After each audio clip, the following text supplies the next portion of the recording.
Hello, hello. Welcome back to US Podcast. It feels so good to be here with you again.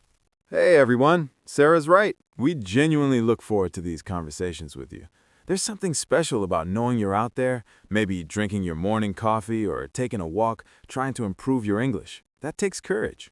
I'm Sarah, and this is my teaching partner and good friend, Mike. We've been doing this together for a while now, and honestly, helping you learn real, everyday English has become one of my favorite parts of the week. Mine too.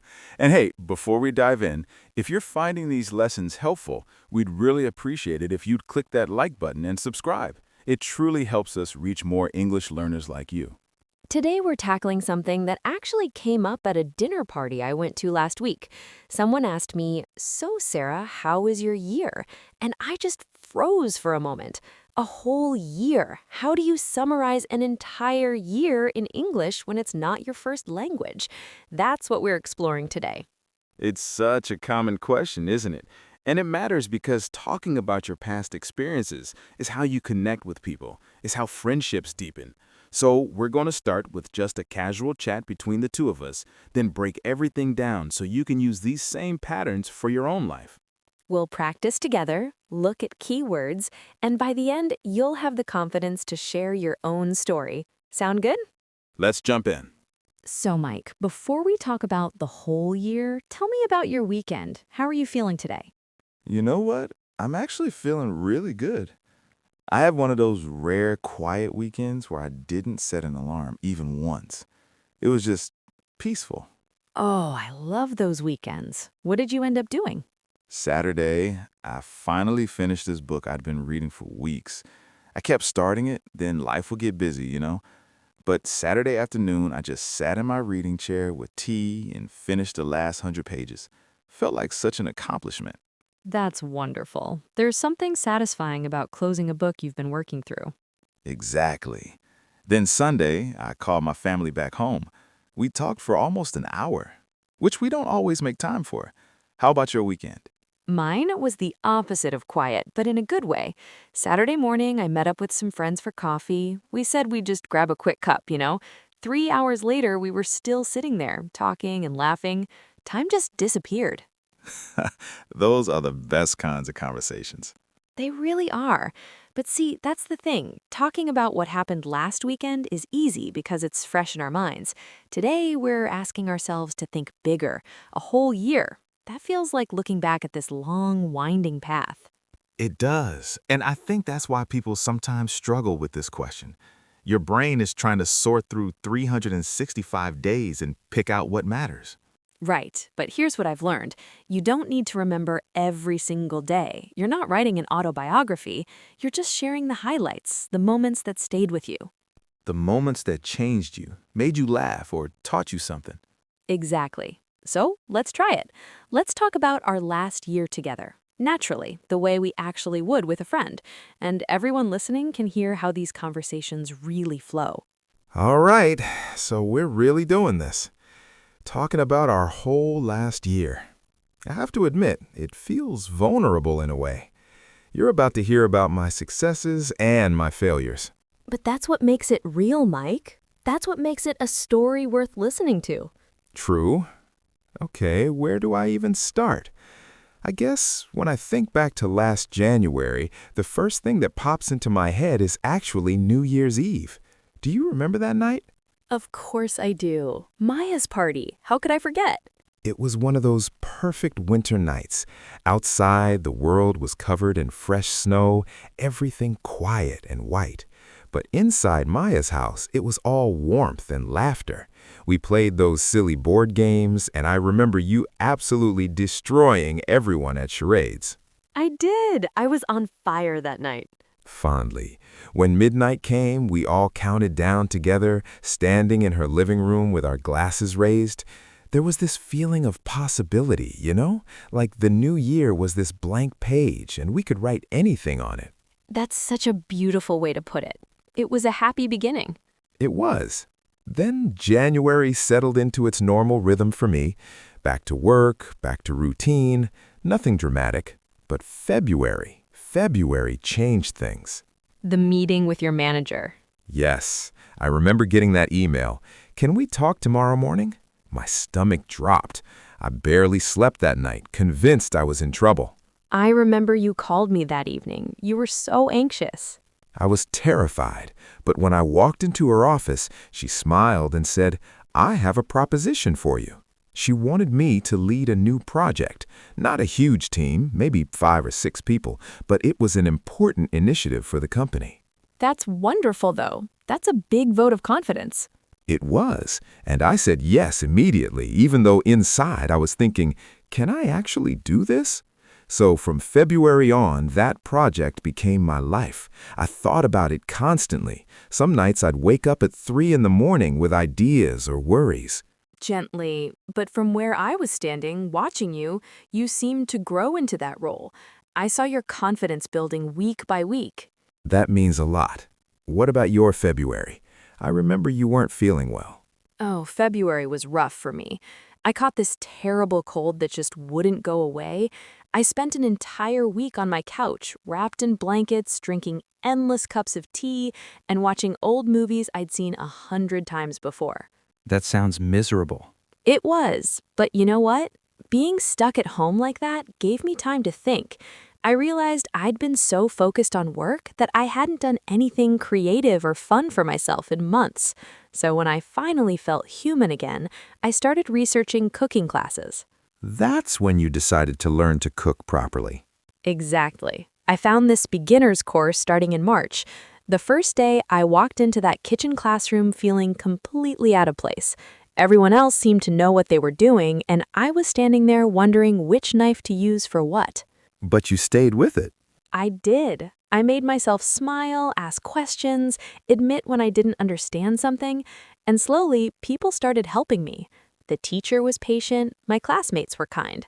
By April, I was actually looking forward to those Tuesday evening classes. See, that's growth right there. It really was. And by the time June rolled around, I genuinely enjoyed being in that kitchen. I'd learned so much. Meanwhile, you were finishing up your big project, right? June was intense. We had a deadline at the end of the month, and the last 2 weeks were just nonstop work. Long days, lots of coffee, moments where I thought we wouldn't make it. But you did make it. We did. July 30th, we presented everything to the leadership team, and when it was over and they said they were impressed, I felt this wave of relief wash over me, like I could finally breathe again. I was so proud of you that night. We went to that nice Italian restaurant to celebrate, both your finished project and my cooking certificate. We ordered too much food and laughed too loudly. It was perfect. It was. Summer was starting, and we both felt like we'd accomplished something real. Then came July, and July, the month where I learned my apartment turns into an actual oven. it was unbearably hot. Every day felt like walking through soup. I remember you bought that giant fan. I did. I basically lived in front of that fan. I'd come home from work, shower, and just sit there in front of it for hours. I escaped to the swimming pool every weekend. That chlorine smell became my favorite scent that month. And you went to visit your parents in August, didn't you? I did. 2 weeks away from the city heat. My parents live in this old house with a huge garden, big trees everywhere, so even on hot days, there's shade and a breeze. That sounds like heaven. It really was. My mom and I would work in the garden every morning, pulling weeds, watering plants, picking vegetables. Then in the afternoons, we'd sit under the big oak tree and just talk. No rushing, no emails to check, just family time. That's beautiful. My August was different, but equally special. My friend Lisa from university came to visit for a week. Oh, I remember you were so excited about that. I was. We hadn't seen each other in 2 years, and we decided to be complete tourists in my own city. We went everywhere: the art museum, the history museum, that big park by the river, the boat tour. My feet hurt every single night, but I didn't care. There's something magical about seeing your home through a visitor's eyes. Exactly. It was like falling in love with my city all over again. Then September came, and it felt like a fresh start. Does September always feel that way to you? It does. Maybe it's leftover from school days, but September always feels like renewal. That's when your cooking class is finished, right? Yes, my final test. I had to cook a complete meal for 3 people, the teacher and 2 other students. What did you make? I did roasted chicken with seasonal vegetables and a chocolate cake for dessert. I was so nervous my hands were shaking when I put the chicken in the oven. And how did it turn out? The chicken was actually delicious, golden and crispy on the outside, juicy inside. The the cake was a little dry, but everyone ate it and said kind things, and honestly, I was just proud that I'd made something from scratch. You should be. I saw that certificate framed in your kitchen. That's a real achievement. Thank you. September was also when you tried to restart your gym routine, wasn't it? Sheepishly. Tried being the key word. After a lazy summer, I told myself, I'm going to run in the park 3 times a week. I had this whole plan. Teasingly, and how many times did you actually run? 4 total for the entire month. Then I just stopped. I'd make excuses. Too tired, too busy, maybe tomorrow. Kindly. At least you tried. That counts for something. Appreciatively, you're generous with your praise. October was your family visit, though, and that was lovely. Brightening. It was. My parents and my little brother came for 5 days. Complete chaos, but in the best way. My brother is 16, and I swear that boy is a bottomless pit. We were constantly either making food or looking for food. Amused. Teenage boys are like that. Laughing. They really are. One night, I cooked a big dinner for everyone. I was so nervous because I wanted to impress my parents with my new cooking skills. My hands were sweating the whole time. But it went well? Warmly, it did. My dad said, "When did my daughter become a chef?" He was joking, but hearing him say that made me feel so proud, like I'd really grown. Those moments matter. October was my car drama month. Knowingly. Oh, the car. That old thing had been making weird noises forever. Sighing. For 2 years, it made this funny clicking sound. I kept ignoring it, hoping it would just go away. Then in October, the clicking became this loud, grinding, terrifying noise.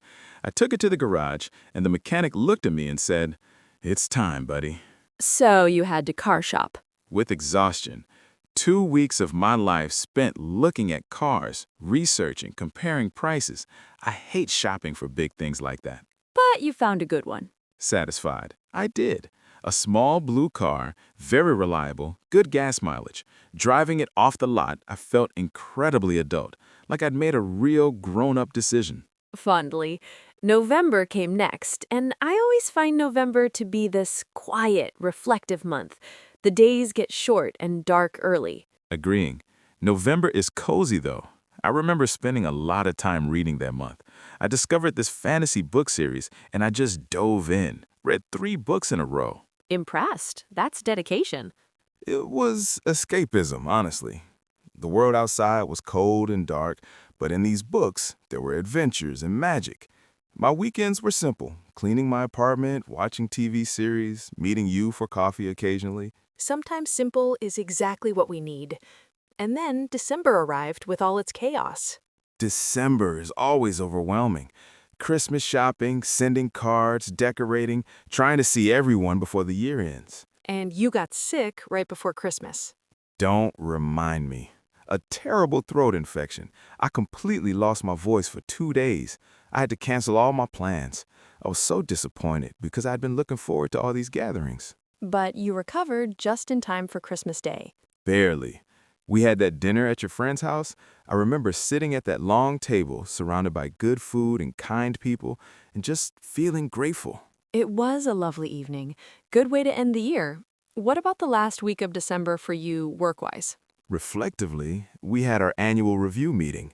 My manager talked about my project from the beginning of the year. She praised how I'd led the team, how we'd overcome challenges. And sitting there listening to her, I felt this sense of completion, like the story had come full circle. That must have felt wonderful. It did. And then New Year's Eve came around again. We were back where we started. But different people than we were 12 months earlier. So different. We spent that evening talking about everything, the good parts, the hard parts, the unexpected parts. And I remember saying, This was a year of growth. That's the word that captured it for both of us. It was. You became a project leader, I became a cook, and changed my relationship with learning new things. We faced challenges, felt scared sometimes, but we kept moving forward. When I look back at last year, I don't just see the big achievements. I see the small moments too. The quiet mornings, the late night worries, the conversations with friends, the ordinary days that made up most of my life. Wisely. And that's the real answer to how was your year. It's not perfect. There's stress and disappointment mixed in with joy and pride, but it's your story. It's what you lived through and learned from. So that's how we tell the story of a whole year. You don't need every detail, just pick the parts that mattered. The beginnings, the changes, the challenges, the seasons, the people, the feelings. And you do it with simple, honest words. I started this. I learned that. I felt scared. I felt proud. Nothing complicated, just truth. Okay, Mike and I just spent a good chunk of time telling you our stories. And I hope that felt natural, like listening to friends talk. But now we need to give you the tools to tell your own story. Exactly. So we're going to break this down topic by topic, giving you clear sentence patterns you can borrow and adapt for your own life. These are like building blocks. You arrange them to fit your unique year. Let's start with probably the most common topic people ask about, your work or your studies. Mike, how would someone describe their work year? Well, first you can just give the general feeling, something simple like, my work last year was very interesting, or if it was tough, my studies were difficult. Just set the tone. Then you can get specific about what you actually did. I worked on a new project with my team, or I finished an important course in June. These give concrete details. What if someone had a big change, like a new job? Then say that. I started a new job in March. I changed my department at work. Changes are important parts of your story. And if nothing changed, if it was just a normal, steady year, that's perfectly fine to say. My work routine was normal last year. Or I continued in my same job. It was stable. Stable is actually a wonderful word. Not everything in life needs to be dramatic. Stability is valuable. Now, let's move to something more fun, hobbies and free time. Oh, this is where personality really comes through. You can talk about starting something new. Last year I took up painting. I began learning to play the guitar. Or use this great phrase, I got into gardening. When you say you got into something, it means you didn't just try it once, you really started enjoying it, became passionate about it. You can also talk about continuing something you already loved. I continued my yoga practice all year. I kept reading every night before bed. And sometimes we stop hobbies. That's life. I stopped playing video games because I was too busy. Just explain why, if you can. Here's a full example from my imaginary year. Last year, I started going to the cinema more often. I saw maybe 10 films. See how specific details make it interesting? Perfect. Now mine. I didn't have much free time last year, but I always listened to podcasts on my way to work. Both answers work. They're just different. Moving forward, travel and visits. This is huge for most people. The basic one is simple. I traveled to Italy with my family. But we need variations. Short trips, I went to the seaside for a weekend. Visiting people, I visited my grandparents in the countryside. What if someone didn't travel far but still explored? You can say, I explored my own city. I visited 3 new museums. That counts. And if you didn't travel at all, don't feel bad. Just say, I didn't travel abroad last year, but I enjoyed my local park. You're still talking about your experiences. Health and fitness comes up a lot in these year review conversations. Simple statements work great here. I joined a gym last year. I tried to eat more fruit and vegetables. I took long walks every Sunday. I stopped drinking sugary drinks. These show effort and progress, even if you're not running marathons. And we need to be real about health struggles too. I had a back problem in the autumn, so I rested for a month. Life isn't always perfect. Exactly. It's all part of your story. What about learning and skills? Not just fun hobbies, but actual abilities you developed. I improved my computer skills for my job. I learned how to use a new software program. These show professional growth. I became better at speaking in meetings. Or here's one perfect for our listeners. I practiced my English every day using an app. Love that one. Now let's talk about daily life and routine. These details might seem small, but they make your story feel real and relatable. Last year, I usually woke up at 7 in the morning. I often cooked dinner at home instead of eating out. These simple facts paint a picture of your daily existence. Or describe your evening. My evening routine was simple. I had dinner, watched one episode of a series, and read my book. Here's a great comparison structure. Before last year, I went out a lot, but last year, I preferred quiet nights at home. Showing contrast is powerful. Oh, that's really useful. Before last year, but last year, that pattern works for so many situations. Now we get to the most important part, feelings and results. This is where you reveal how everything affected you emotionally. I felt very proud when I finished the project. It made me really happy to see my family. Don't be shy about emotions. I was disappointed when my vacation was canceled, but it was okay. See how you can acknowledge disappointment, but also acceptance.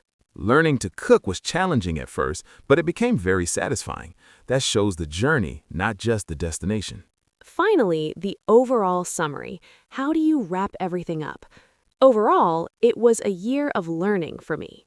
In general, I feel positive about last year. Overall and in general are wonderful summary words. It wasn't the most exciting year, but it was peaceful and stable. Or it was a truly special and unforgettable year.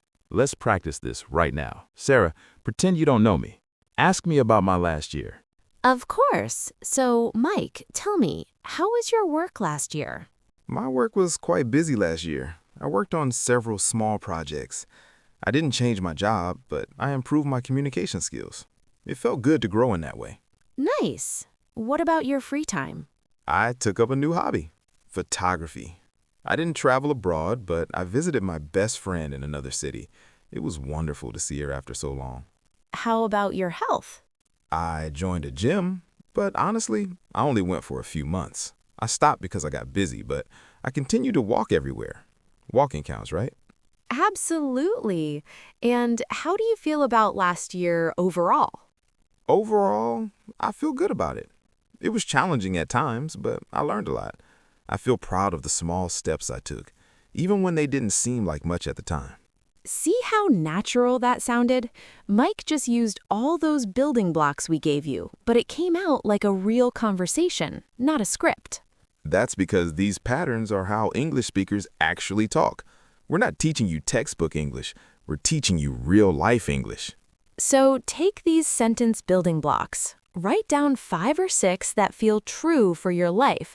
Practice saying them out loud when you're alone. Your year is unique, and these tools help you express that uniqueness in English. All right, Mike, now we're going to do something really practical.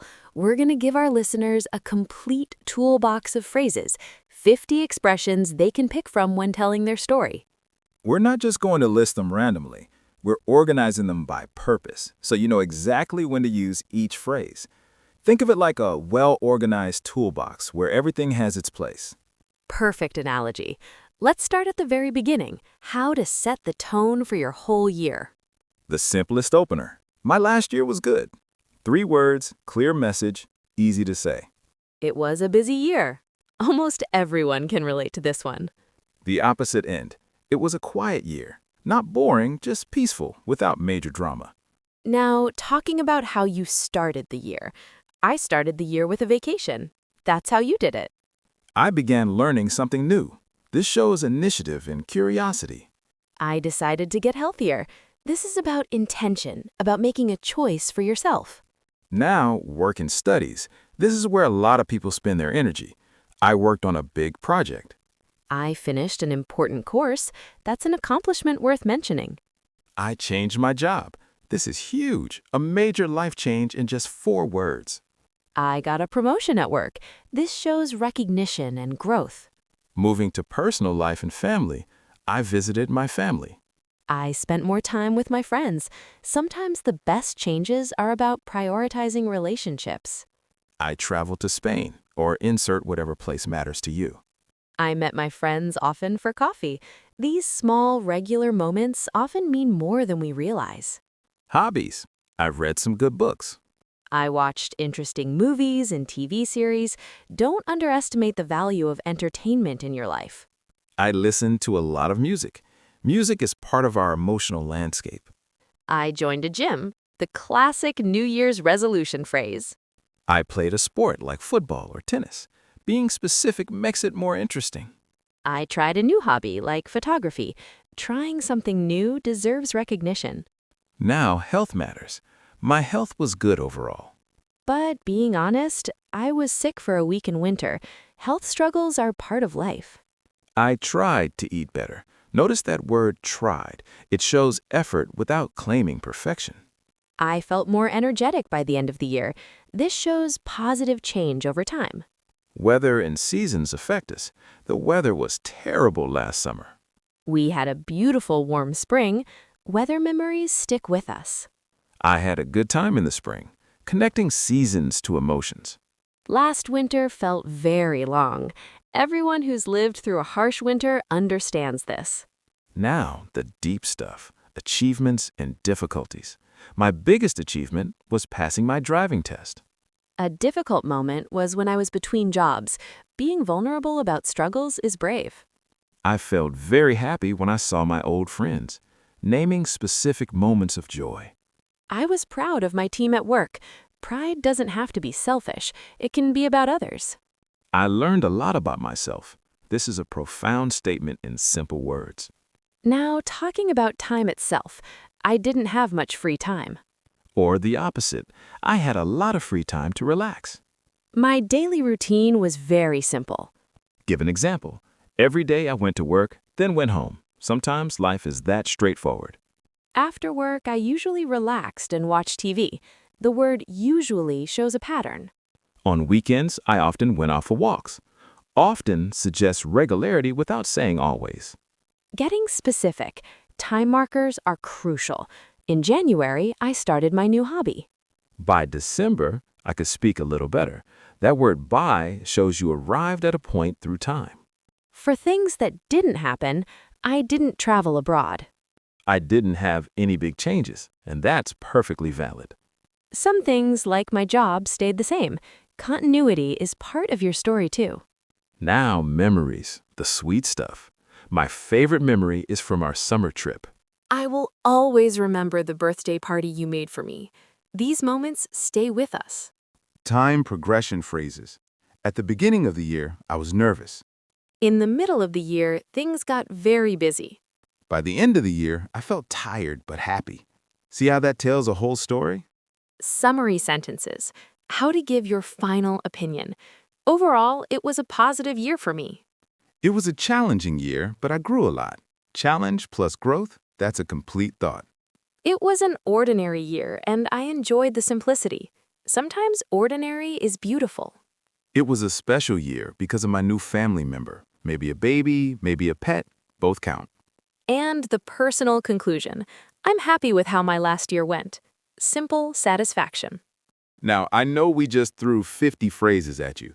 Don't try to memorize them all in one sitting. That's not the point. The point is to have options. Read through them and pick 5 that genuinely reflect something about your year. Write those 5 down. Practice saying them until they feel natural in your mouth. Once those 5 feel comfortable, pick 5 more. Build your story piece by piece. You're not memorizing a script. You're learning the language patterns that English speakers use naturally, so you can express your own unique experiences. I think we need to pause here and really look at some of the key words we've been using throughout this lesson. These words are the foundation for talking about your year. Good idea. We're going to take our time with each one, explain what it means, why it matters, and then use it in a sentence from our actual lives. That way, you see it in context. Let's start with a big one, achievement. An achievement is something you accomplished successfully, usually after putting in effort. It's a win, a success, something you worked toward and reached. My biggest achievement last year was completing that difficult project at work. It took months, there were moments I wanted to give up, but finishing it felt like a real achievement. For me, getting my cooking certificate was a personal achievement. It wasn't about my career, it was about proving to myself that I could learn something completely new. Next word, routine. Your routine is the usual way you do things, your regular schedule or habit. It's what you do consistently, almost automatically. My morning routine is always the same. I wake up, drink a glass of water, shower, make coffee, then check my emails. That routine grounds me before the day begins. And routines can be yearly too. My weekend routine last year involved grocery shopping on Saturday mornings and calling my parents on Sunday afternoons. Those predictable moments gave structure to my weeks. Busy is such a common word. It simply means you have many things to do without much free time. You're occupied. Your schedule is full. It can be neutral, positive, or negative depending on context. December is always a busy month with holidays. That's just factual. But if I say, I was too busy with work, so I canceled my gym membership, that sounds more negative, like busy became overwhelming. The opposite feeling might be relaxing. This describes something that makes you feel calm, peaceful, not stressed. It's about ease. My holiday by the beach was very relaxing. No alarm clock, no schedule, just sun and a book. My mind could finally slow down. Even a single day can be relaxing. Sunday was my relaxing day. I didn't do anything productive. I just existed peacefully. Here's an important action verb, to join. This means to become a member of a group, club, or activity. You're connecting yourself to something. I joined a new team at work. She joined a book club to meet people. I joined a beginner's cooking class in March. See how versatile it is? Another crucial verb, to improve. This means to become better at something or to make something better. It's about progress. I wanted to improve my Spanish, so I used a language app every day during lunch. I'm not fluent yet, but I can feel myself improving. And you can improve circumstances, not just skills. The weather improved in the afternoon, so we went for that walk we'd been planning. Here's a linking word you'll use constantly. Overall. We use this to talk about the general feeling after considering everything. It's your summary word. Overall, the movie was long and some parts dragged, but overall I enjoyed it. See how overall lets you acknowledge problems while still being positive. For a whole year, overall, it was a good year, even with a few difficult moments.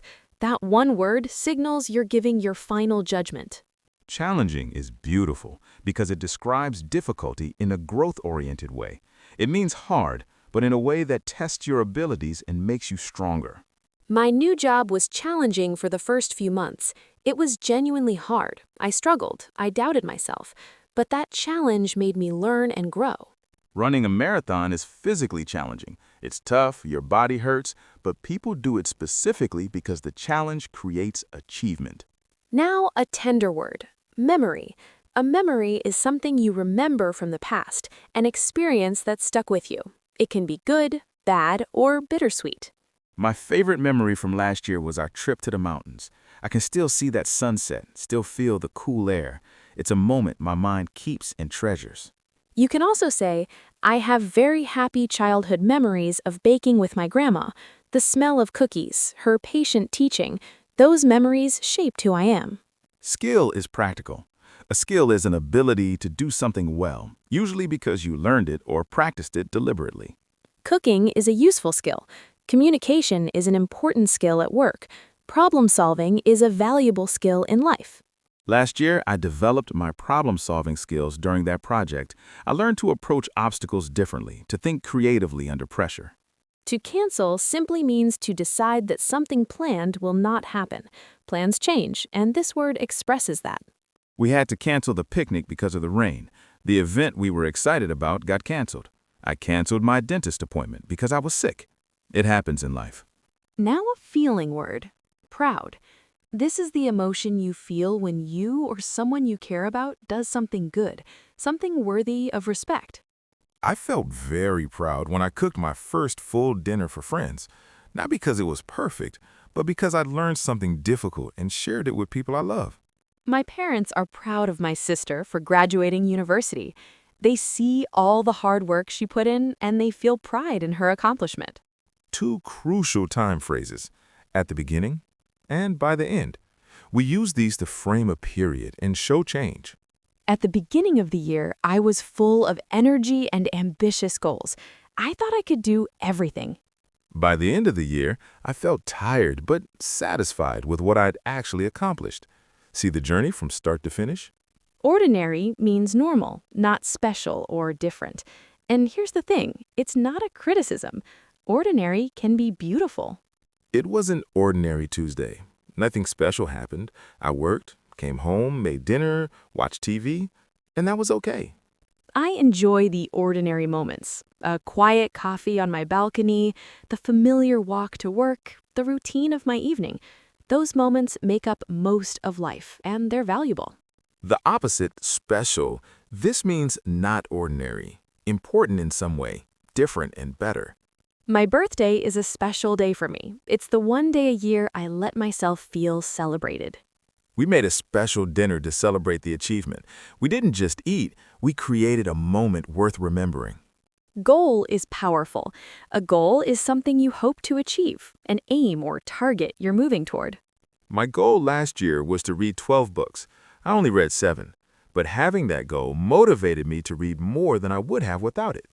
Our team's goal was to finish the project by June. Goals give you direction, something to aim for. Finally, progress. This might be the most important word of all. Progress is movement toward a goal, becoming better. It's not about finishing, it's about improving. I made good progress on my project in the first month. I didn't complete it, but I moved forward, and that's what mattered. Even though my English isn't perfect, I can see my progress from last year. I understand more, I speak more confidently. It's about the journey, not just the destination. You know, explaining these words with our real stories makes them come alive, doesn't it? It does. You're not getting dry dictionary definitions, you're seeing how these words function in actual human experiences. That's how language learning should work. So take these words, achievement, routine, busy, challenging, memory, proud, goal, and progress. These are your tools for painting the picture of your year in vivid colors. Now comes the most important part of today's lesson. This is where you actually use your voice, where you practice speaking these phrases out loud. We're going to say a phrase, then pause. In that silence, we want you to repeat what we said. Don't just listen passively, actively participate. Speaking out loud is how you train your mouth to make these English sounds naturally. Nobody's here to judge you. You're alone or with trusted friends. This is your safe space to practice. Ready? Let's start simple and build up. First, the most important time phrase. Repeat after me. Last year. Good. Now let's add an action. Repeat after me. I worked. Let's combine them. Last year, I worked. Adding detail. I worked on a project. Excellent. Different topic now. Repeat after me. I learned. I learned to cook. I learned a new skill. Wonderful. Travel is next. Repeat after me. I traveled. I traveled to Spain. You can substitute any place that matters to you. What if you didn't travel? That's fine. Repeat after me. I didn't travel. You can explain why. I was too busy. Repeat that. Now for feeling words. These are powerful because they're about your emotions. Repeat after me. I felt happy. I felt proud. I felt tired sometimes. Perfect. Now we're going to build a longer sentence piece by piece. Follow along. At the beginning At the beginning of the year. of the year. Now the complete sentence. At the beginning of the year, I was nervous. Great.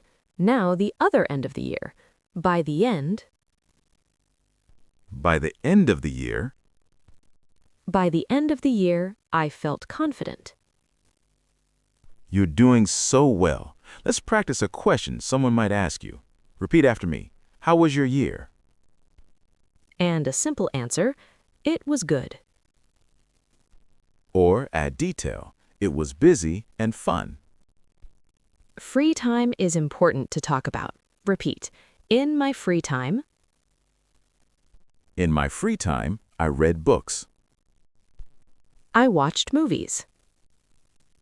I met my friends. Now a crucial connecting word, because. Repeat that. Use it to explain. I didn't exercise much because I was busy. One of the most valuable phrases, my biggest achievement was. Finish it with your own truth. My biggest achievement was learning to drive, or whatever you accomplished. Finally, let's summarize everything. Repeat this complete sentence. Overall, it was a positive year. One more time, with feeling and meaning. Overall, it was a positive year. Amazing work. You just spoke over 20 useful English phrases out loud. How does your mouth feel? How does your confidence feel? I hope it feels good because you just did something brave. You practiced. You used your voice. You engaged with the language actively. Remember, the goal isn't to sound perfect like a native speaker immediately. The goal is practice, repetition, building muscle memory in your mouth and language memory in your brain. These phrases, last year I felt, in my free time, say them tomorrow. Say them the day after. Make them part of your daily English practice. Try this. Every morning this week, while you're making coffee or getting ready, say 3 of these phrases out loud about your own life. Just 3. Get comfortable with the sound of your own voice speaking English about your personal experiences. You're not just learning English, you're building confidence. You're creating a habit, and you're becoming someone who can share their story naturally in English. We are so proud of you for practicing with us today. Taking that risk, using your voice, that's real courage. You know, Sarah, I'm sitting here thinking about everything we just covered, and it feels like we've been on a real journey together with our listeners. We really have. We started by just sharing our own stories, honestly, vulnerably, the way friends actually talk to each other. Then we carefully broke down every element so our listeners could understand the structure behind natural conversation. We gave them the building blocks for work, hobbies, travel, health, feelings. We showed them 50 different phrases they could choose from. We explained key vocabulary words not from a dictionary, but from real life. And then we had them practice out loud, using their own voices, because all the understanding in the world doesn't help unless you actually speak. So let me ask you directly, what are you taking away from today? If you remember just one thing from this entire lesson, I hope it's this. You have a story worth telling. Your last year mattered. The big moments and the small moments, the achievements and the failures, the ordinary days and the special ones. All of it matters because it's your life. And you can talk about it in English. Start with the simple structure. Last year, I did this. I felt that. It was good, it was hard, it was ordinary, it was special. Just begin. You don't need to write a novel. You don't need to remember every single day. Pick 3 or 4 moments that stayed with you and talk about those. Use simple past tense. I worked, I learned, I visited, I felt. These basic verbs combined with your honest experiences create a complete, compelling story. Now, we want to hear from you. This is where you practice right now, in this moment. We have a question of the day, and answering it in the comments is real English practice. Here's today's question. What was one good thing about your last year? Just one thing. Not 10, not everything, just one good thing. It could be big. One good thing was my new job. It could be small. One good thing was my morning coffee routine. Whatever mattered to you. And when you write your answer in English in the comments, you're practicing, you're using the language actively, you're joining this community of learners. We read every single comment, every single one. We see you, we appreciate your effort, and we love getting to know where you're from and what you're experiencing. While you're down there in the comments, tell us where you're from too. We love seeing our global community, people from every continent learning English together. And if today's lesson helped you, we have a favor to ask. Click that thumbs up button. It seems small, but that little like tells YouTube this video is valuable, and then YouTube shows it to other English learners who need it.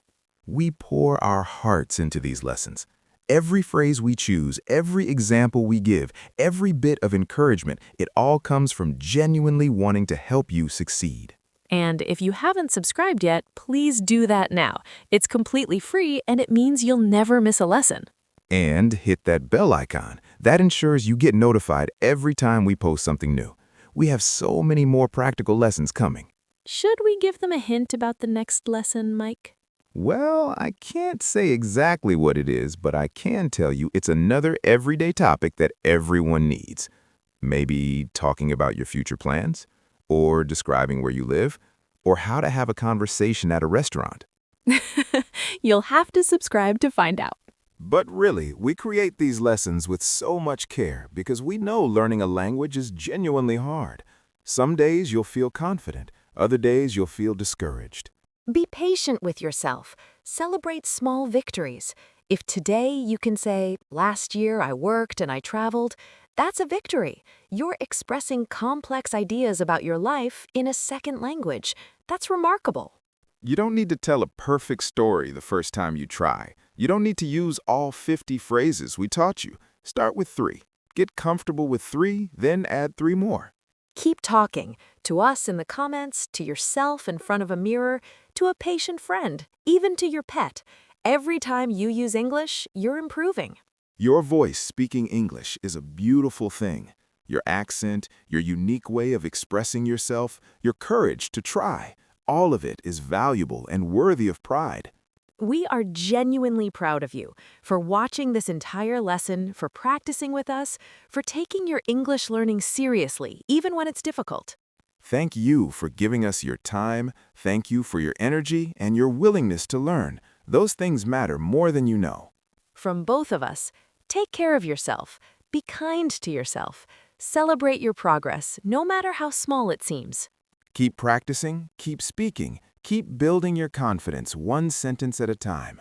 And we'll see you very soon in the next video. Until then, keep talking, keep learning, keep growing. Bye for now, friends. Thank you for watching Daily English Talk. We'll see you next time.